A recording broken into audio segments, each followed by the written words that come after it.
This is okay. So while true, fanya this board. Kufanya yani hii ni loop print. Kwa hiyo always this will be printed forever and ever. Kwa sababu gani? While is true. Kwa hiyo nothing will stop. Nothing will stop. There are many ways of kutengeneza infinite loop, which is kuna some case infinite loop is important, lakini kuna some case which is infinite loop haihitajiki. Kwa hiyo you need to be flexible na what ambacho tunataka kukitengeneza. So this is session ya while loop. Let me jump on for loop. Ili niweze kumaliza dakika zangu 20. Let me jump in for loop. So in for loop nothing's different. Kwa sababu while loop na for loop they are the same. Let me explain for loop. So for loop I forgot something in while loop, but nitakielezea kwenye for loop. For loop ni loop ambayo itakuwa inakwenda ku iterate a sequence. Sawa? Itakuwa na sequence. Could be sequence ya list, could be sequence ya string, sawa? Lakini lazima niwe na sequence ambayo nitakwenda ku iterate. Sawa? This is how for loop inafanya kazi. Sawa? Na ndio maana ukiangalia for loop maana yake just tunakwenda kuangalia inside ya list zile items zilizokuwa, then tunazi display item ambazo zimekuwa. Kwa mfano, let me na list yangu labda let's n to be list, au let me write list.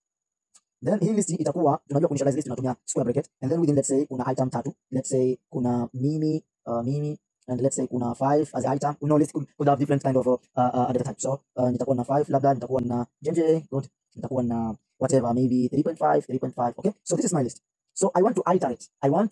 Iteration maana yake kuzunguka. So I want kuzunguka list. Na tumeshasoma concept ya list, tunajua kwamba list index yake ya kwanza ni 0 whatever. Lakini now we focus on for. So then for first I could search for the index, na itakuwa ni item. Item hii nakwenda kuifetch wapi? In list.